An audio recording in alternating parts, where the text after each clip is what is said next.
we're back to solve the murder in Miami.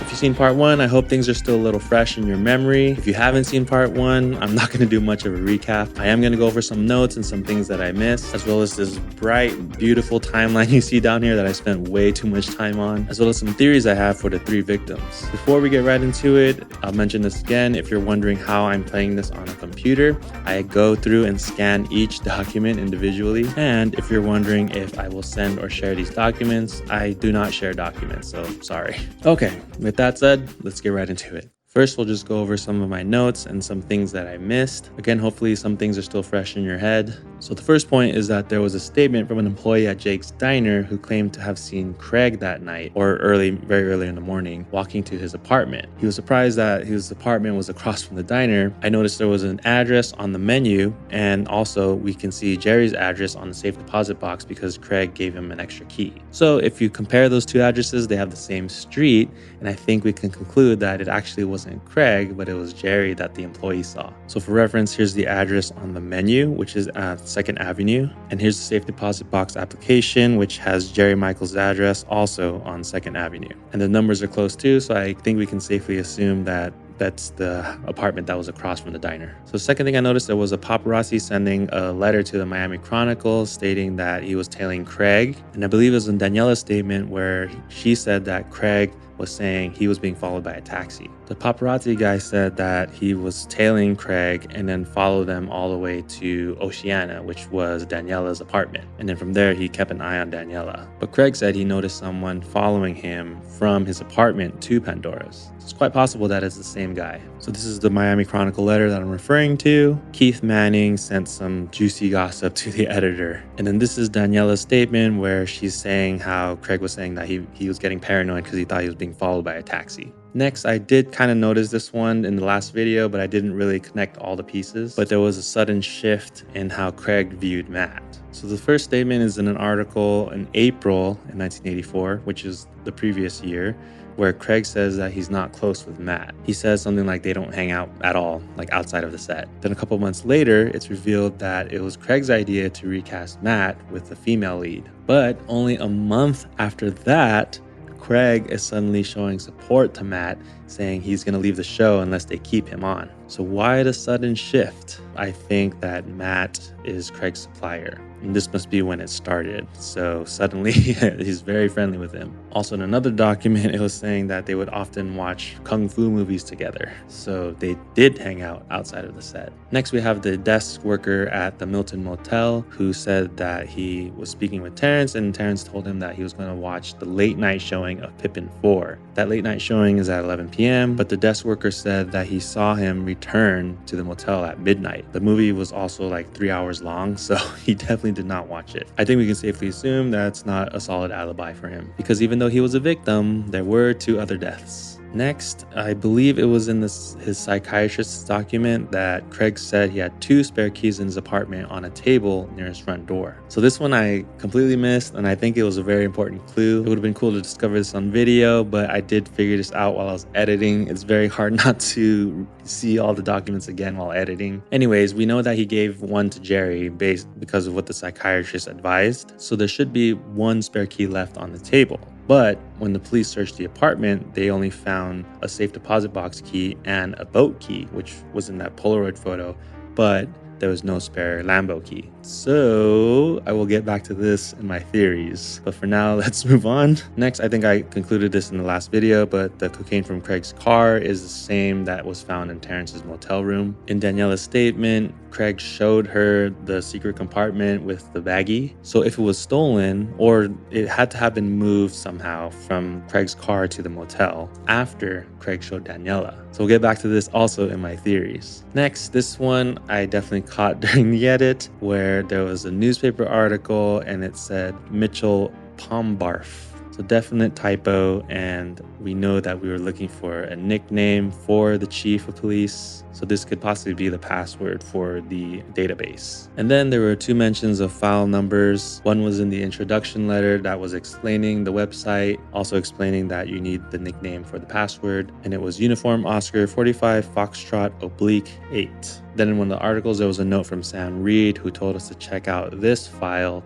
in relation to another suspect. And I noticed right away that they look very similar. I figured you had to decode this somehow, but there's 45 here and 45 here. And then I was wondering why there was Oscar and oblique, like two O's, right? Why not just say Oscar again? But because it looks so similar that I figured it must mean this slash. But how were you supposed to know that?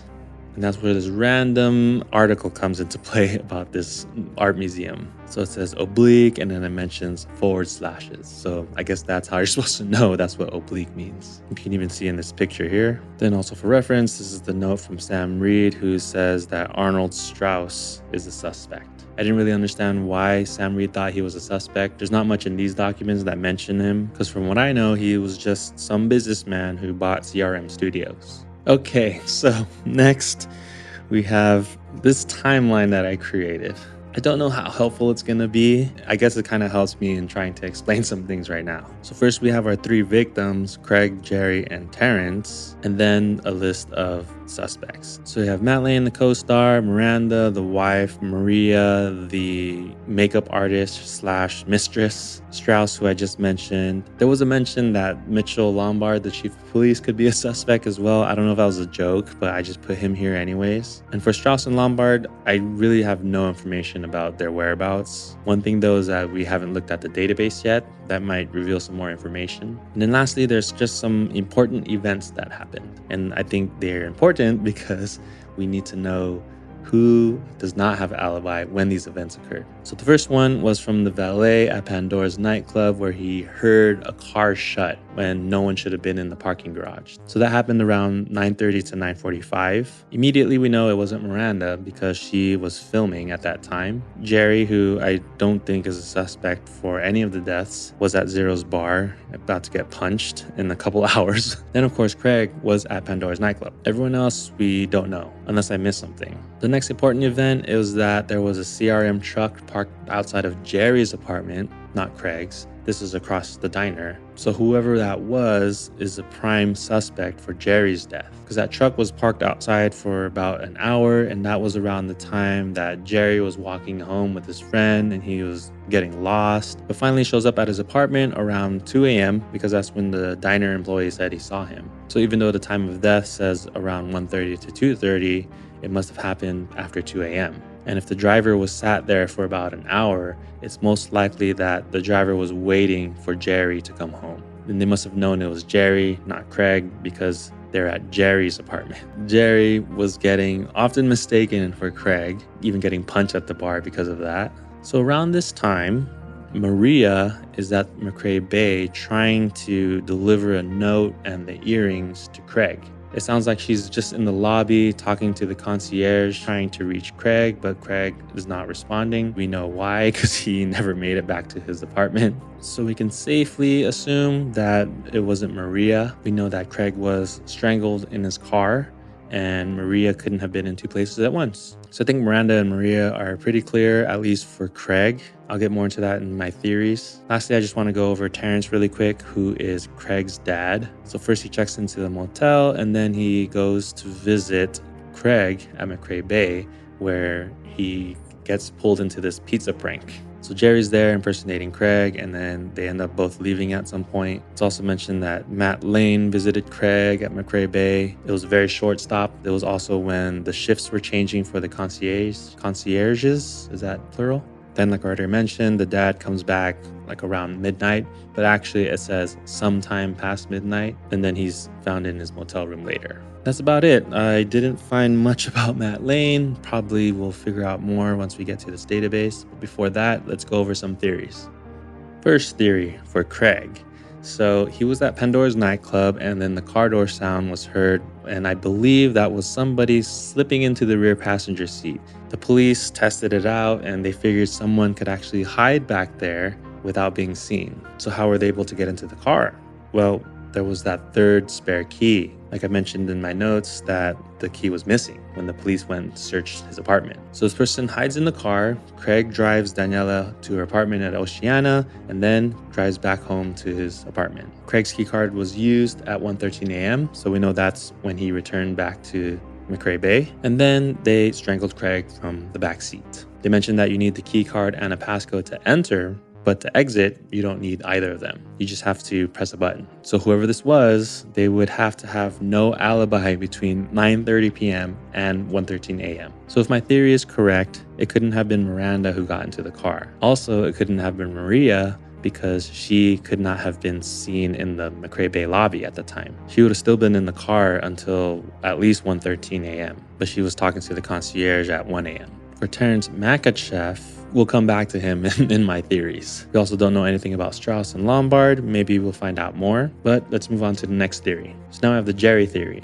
So Jake's diner employee thought he saw Craig, but it was actually Jerry, and CRM truck shows up at 1 a.m. waiting for Jerry to come home. The driver got out of the car with a suit bag, and at this time Jerry was intoxicated, so they probably just let this person in his home. Maybe he thought, hey, this guy's from the show, he's just delivering this thing, I'll let you in. Then the driver cuts Jerry's throat and just leaves. So this suspect would have no alibi between 1 a.m. and 2 a.m. Lastly is my Terrence theory, which, if it's true, connects a lot of pieces. So as I mentioned, the missing bag of upgraded formula cocaine that was in Craig's secret compartment is the same bag as the one in Terrence's motel room, and ultimately the cause of his death. So I think it was very possible that during the pizza prank, Terrence was able to steal Craig's spare key. The taxi that Craig thought he saw following him from McRae Bay to Pandora's nightclub was actually Terrence. And then the car door sound that the valet hears is Terrence entering Craig's car because he has his key. Then, as I mentioned, Terrence couldn't have stolen it then because Craig shows it to Daniela while he's driving her home. The question is, how would he have known about the secret compartment? One possibility is that he stayed in the car, so he overhears Craig telling Daniela about it, and then he's able to steal it. But he would have had to stay in the car all the way until Craig gets to his apartment. Because when he's at Oceana, Craig stays in the car the whole time. And if Craig went straight from Oceana to McRae Bay, Terrence has no opportunity to steal it until he gets back home. The only issue with this is that the motel desk person says he came back sometime past midnight. Now it's an hour and 13 minutes after midnight, sometime after midnight. McRae Bay and Milton Motel are actually pretty close to each other, and we can see on the map how long that would take. But before we go there, my last point is that if Terrence killed Craig with the same exact details as the Miami Madman, either he learned about the details because it was leaked in the press, or my craziest theory is that Terrence is the Miami Madman. Just to show you for reference, Oceana Tower and Milton Motel, very close to each other. So it all lies onto this sometime past midnight. The motive is definitely there. He's very upset with Craig for cutting him out of his life. I don't know if it's the strongest motive in this game because there's all this stuff tied to this drug smuggling happening. And I'm guessing I'm going to get more information on that once I access this database. So let's go ahead and do that. So here's the link for the database. And let's go ahead and go here. ILEDB. Enter the password to access database. So we know that is Lombarf. Access denied. Oh, wait. Pombarf, sorry. Access granted. Type file number, then press enter. All right, let's just go ahead and enter the first one. UO45 Foxtrot /8. Can I make this bigger? There. No, but you guys can see it better. All right, start of document. Undercover operatives, active operatives, Glover Michael J. Latest assignment, case open March 26, 1985.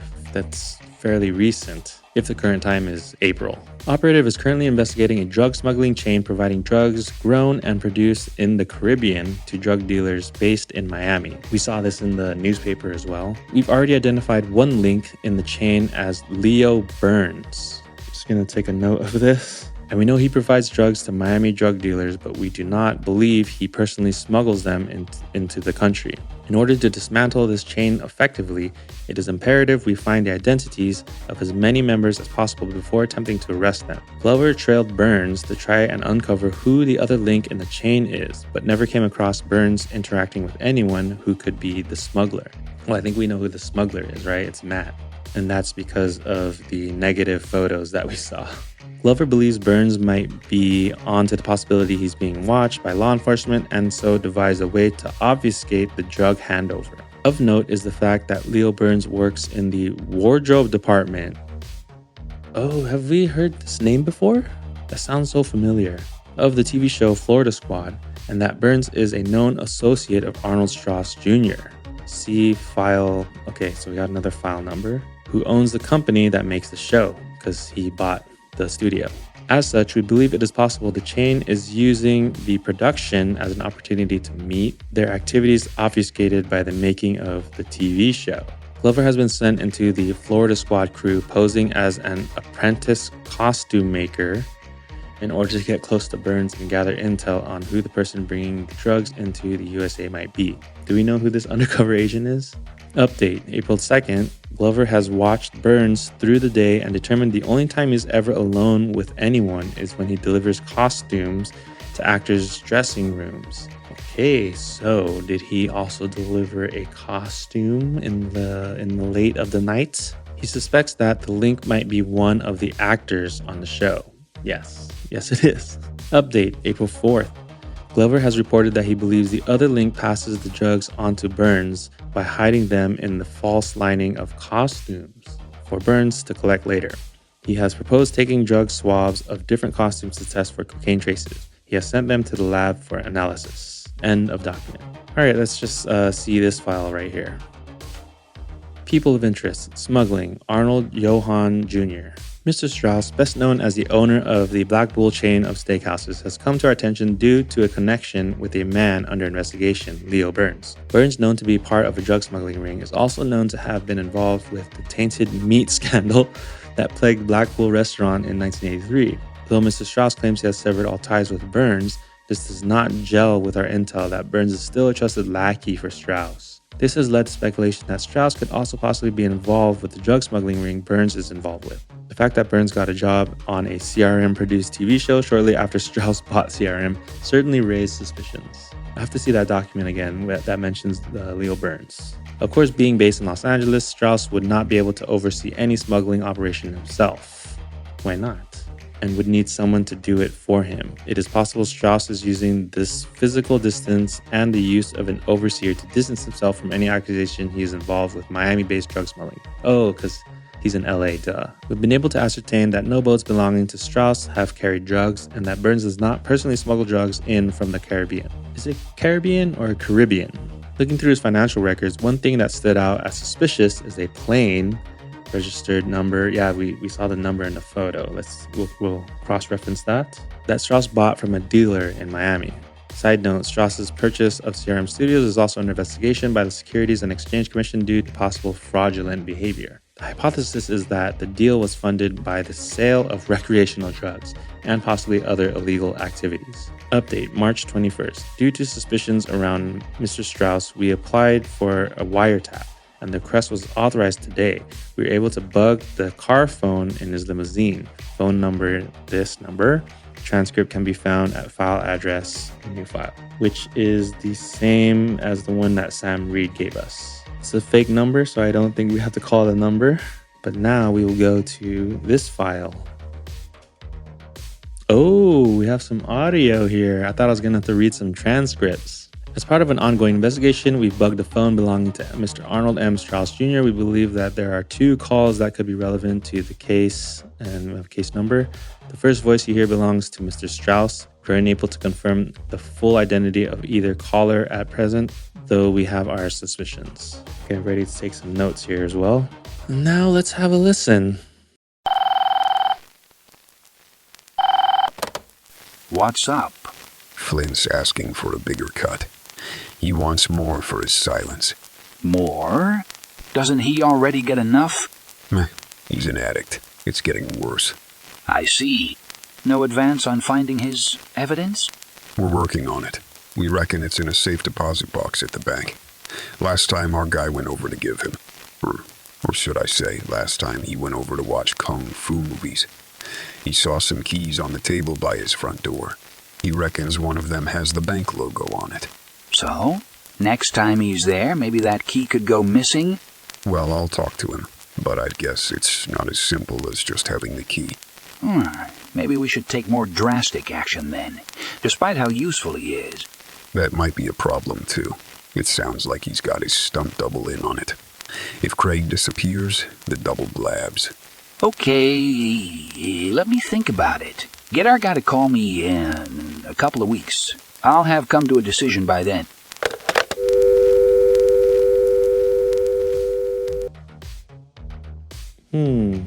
Is this guy Leo? Okay, lots to uncover there. So, I guess Flint knew about it, obviously, and they're paying him to keep his silence. I thought he was just a customer, but I guess he would have to know about it, right? And the negative film that he's keeping in the safe deposit box, I guess that is the evidence that he's holding over them. And then they had Matt go and look for the key to the safe deposit box. Would he mistakenly take the Lambo key because the safe deposit box key was still there? It was still there after Craig's death when the police searched. Also sounded like they might have wanted to take out Flint, but in order to take him out, they would have to take out Jerry as well. So it could be responsible for both. Also, I'm still wondering about the whole suit bag thing with the CRM Studios truck outside of Jerry's apartment. My guess now is that Leo Burns is the truck driver. But we have another audio file here, so let's go ahead and listen to that.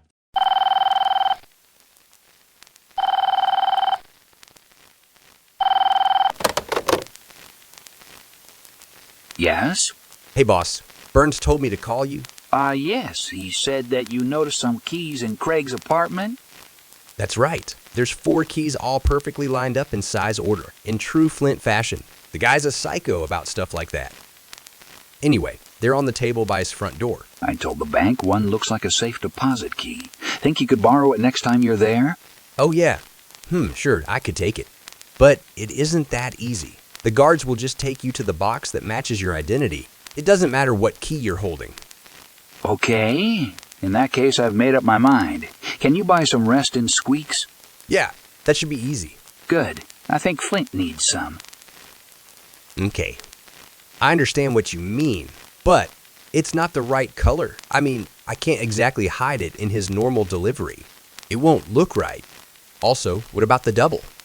As far as I know, he's not a user. Sell it to him as an upgraded formula, the best of the best. He's a narcissist. He'll buy into it. As for the double, Burns has a plan that'll make it look like the Miami Madman did it. Consider him in charge while I'm here at Fir Tree for the next couple of weeks. I won't be involved, will I? I can't risk being seen with him. The paparazzi are everywhere. No, you'll be making use of that pilot's license. We have 10 kilos to pick up from Nassau tonight. You need to be in the air by midnight. I'm told there are some strong headwinds. Don't be late.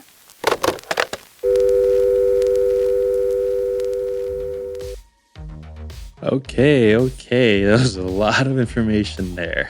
Let's unpack it. So now we can confirm that the first call was Strauss and Burns, and that the second call was Matt and Strauss, sorry. So Matt knew about the keys on the desk, but since this date is on the 5th, I don't think he had an opportunity to steal it. Also, he says it's kind of useless stealing the key because he wouldn't be able to access the box. So we do know why that safe deposit box key is there, and if my theory is still correct about the dad, that explains why the Lambo key is gone. Also, that explains why Craig had that gray little baggie in his car. It was intended for Craig, but the father took it and he became victim instead. They also mentioned that Burns has plans for Jerry to make it look like the Miami Madman. We also know from Jerry's autopsy that the M marking was off. It used the wrong font. Everything about it was just wrong. And then the last bit of information was that Matt Lane was a pilot. We saw him in the photos with the plane. Let's go to that photo really quick because I just want to quickly match the numbers.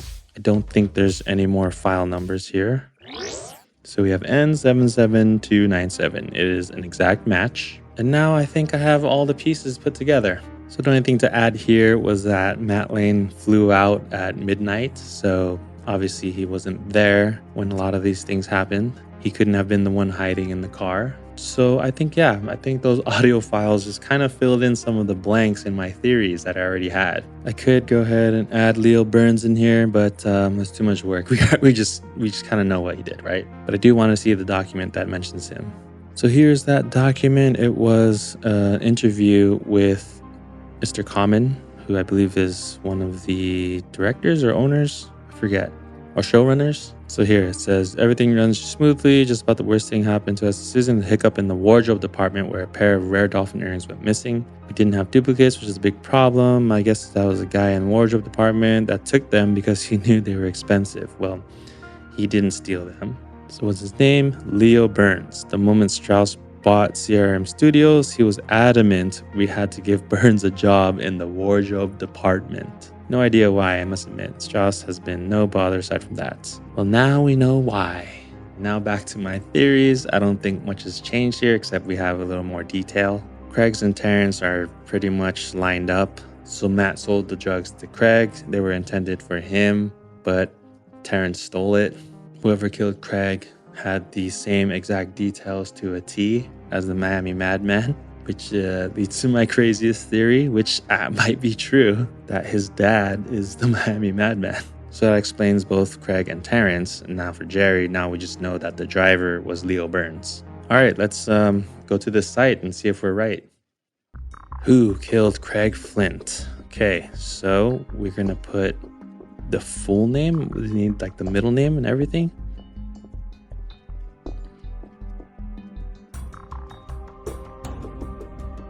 So Terrence Oscar Makachev, right? Let's see.